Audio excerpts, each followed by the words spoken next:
Hey, this is Angie of Happy Healthy Vegan, and I am back in the Happy Healthy Vegan kitchen at long last.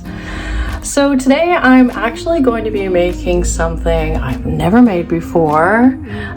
So it's going to be an experiment. I am in no way an expert. So we'll just see how it turns out. So what I'm making today is called Baek Kimchi or white kimchi. I know we all think of kimchi as the red hot chili flake filled delight that you usually see, but weirdly enough I found out on doing research on white kimchi that red chilies weren't actually introduced into Korea until the 16th century. So in a way, the white kimchi is a little more traditional. So all kimchi starts with Napa cabbage. Many of you are probably familiar with the round cabbage that I use in my kitchery recipe, but Napa cabbage is actually, I think, the better cabbage. It's sweeter, and anyways, it's really delicious when fermented as well. So we've got one of these. Speaking of vegetables you may not be familiar with, daikon. Look at this thing. So this is a daikon radish. It's very common in Asian cuisine, and we're going to be adding this to the kimchi as well. I know you haven't seen a lot of onions on the show before, but I don't think this would be a good kimchi without any onions. So here we are with some green onions, also known as spring onions. Carrots are also commonly used in a white kimchi. And in some recipes I found online, red bell pepper was also an ingredient, and since I have them here, we're going to put one in. And finally, salt is an ingredient you absolutely cannot make any kind of fermented dish with. All the recipes I saw seem to say that you should use coarse ground salt, but I just happen to have this huge bag of fine crystal sea salt, so hopefully it'll get it done. As I was going over my notes, I noticed I also had an optional ingredient of kelp for the finishing brine. So I've got that here too. Now there's quite a few other optional ingredients that I saw in recipes. Some that seemed pretty traditional, like jujubes. I think that's how you say it. I see them sometimes at farmers market. I don't think it's the season for them right now. Another is Asian pears, which aren't in season right now. Another one I saw that I was intrigued by, and I do have here, is shiitake mushrooms. But anyways, there's lots of different ways to make this. I'm gonna be making mine this way today, and we will see how it goes. Actually, I am really nervous, so wish me luck. Okay, first things first, I'm gonna go ahead and peel off the very outer leaves.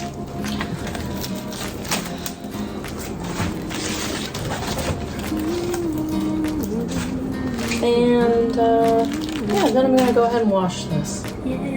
All right, here we go. Nail biting time. I'm gonna attempt to quarter this. Yeah.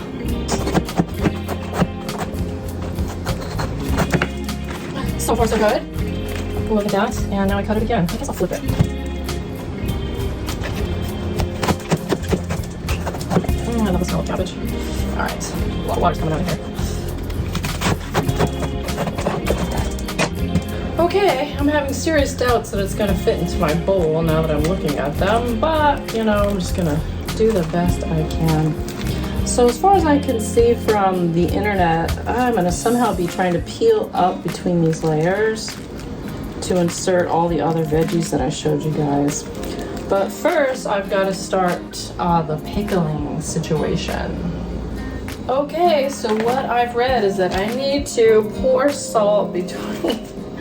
what am I doing? I need to pour salt between each layer of cabbage. Luckily there's a pour spout on my salt, so it should make it somewhat easier. The instructions I read online were saying use about a cup of salt. I just think it's going to be easier for me. Alright, on to the second one. Starting to have real regrets that I decided to go with the traditional method. I have zero confidence in myself right now. So even though I need to wait a few hours for these to soften up, I figured I'll go ahead and start cutting up my veggies. I was just thinking about the first time I really was ever aware of daikon.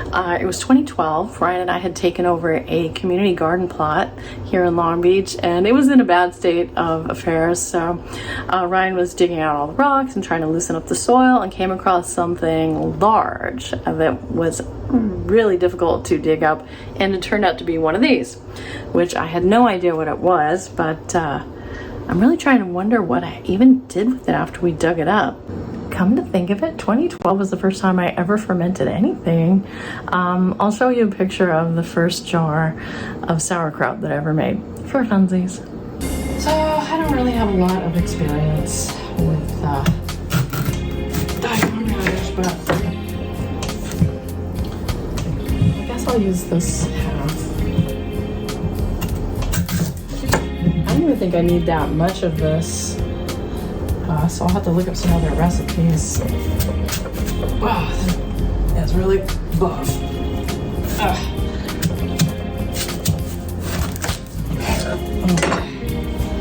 There we go.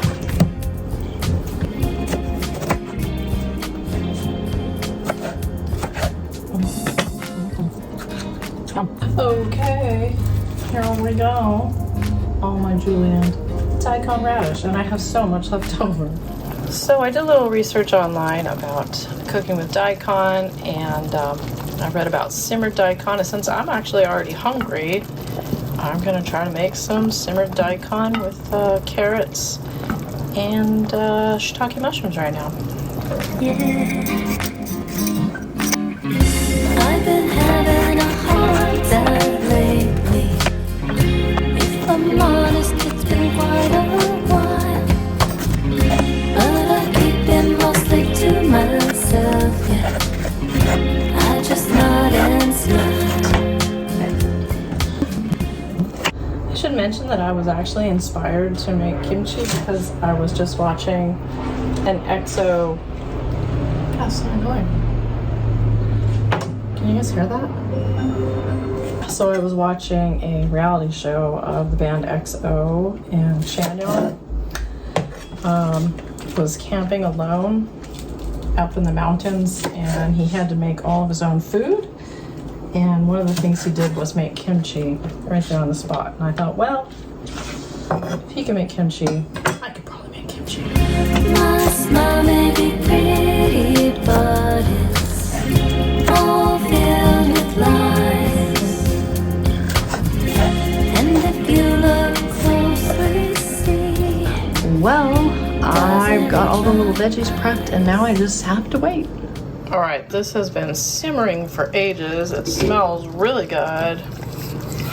Wow, I wish you guys could smell this. It smells amazing. It smells like I went to an Asian restaurant.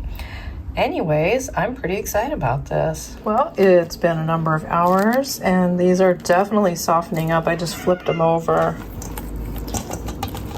It's doing well. I almost wondered, could I start to stuff them now? So actually, I've already been soaking these in fresh water and draining them. I've done it a couple times now, just trying to get some of that excess salt out. Now keep in mind, I have no idea what I'm doing, but I guess I'm just gonna try my best to layer some of these vegetables in between the layers here. Still so tempted to just cut this into little pieces and throw it in my jar. Should I do that?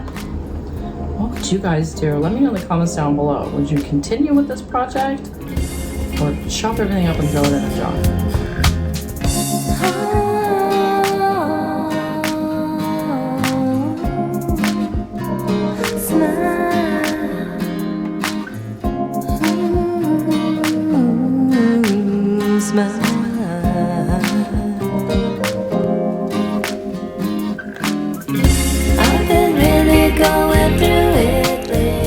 To admit, now that I'm doing it, I'm feeling a little less insecure about the project, so I think I'll go ahead and start up some kombu broth for the finishing brine, and yeah, let's just do this.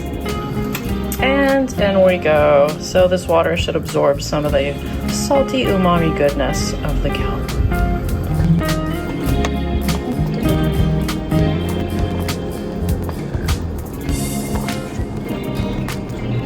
Oh my. I think I put the smaller pieces in the bigger container. I don't know if I'll fit everything in here. Anyways, just gonna do my best. Let's not have a panic attack.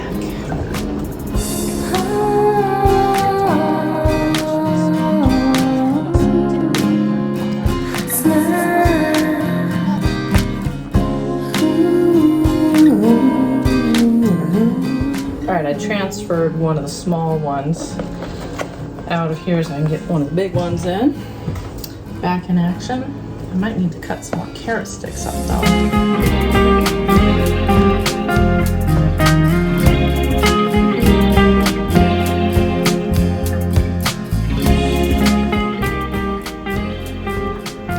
Alright, here are my little bundles of love just waiting for the brine.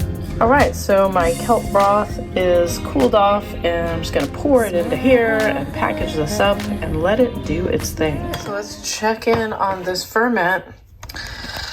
It was out all day yesterday with the lid on, of course, and then I put it in the fridge last night. Even though a lot of it looks pretty fermented, I can see that some of it still looks a little crisp. Like these vegetables look a little crisp. Gotta admit, these things never look exactly pretty, but you'd be surprised how sweet they taste. Let me take a bite. Yeah. I was worried it was gonna be too salty, but it's not at all.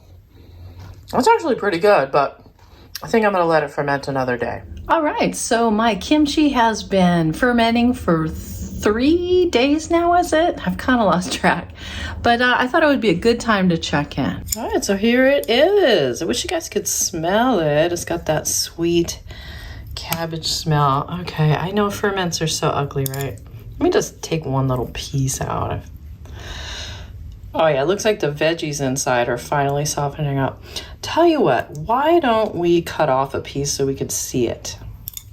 All right, the moment of truth. There we go.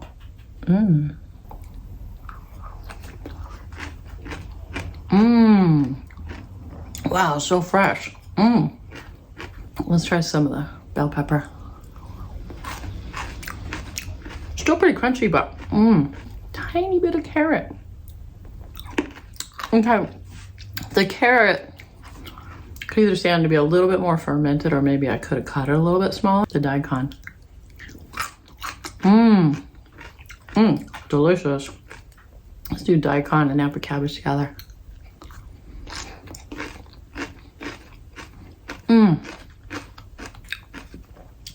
Seriously, so good. Wow, I am really glad that I didn't give up on this project. Before I close out this video today, I just want to thank our new channel members, the Happy Healthy Fam, Aaron P, Graven Babies, Timothy S, Fu Man Poo, V Lamb, ZZ Captain, John Ware, the Vegan Metalhead, Logical Nutrition, Fallon Marie, Diana Bananas, Lynn G, AJ Vintage, Fa Dieting, Tracy the Vegan, Jen Marie, Peter Cunnington, Dr. Bear, Han Solo's cousin, Hippiesta, Oh No Antonio, and Karen Miranda. Thank you so much. I hope you have been enjoying all the perks of being a channel member. Hey! Boogie wanted to say hi. He's like, what is an Anji B kitchen demo without kitties getting in the way, huh? Okay, Boo Goo. I hope you enjoyed watching me go through this journey, being insecure and unsure, to finally having some delicious kimchi. As you saw, I have quite a bit of it, so I will be enjoying this along with Ryan over the next couple of weeks. One more bite. So leave your questions and comments down below. Like this video if you're into it. Share it with a friend who's interested in getting into fermenting and maybe can't handle spice, like V of BTS. He can't handle spice. He probably likes the white kimchi. And until next time, remember, as always, it doesn't suck being vegan.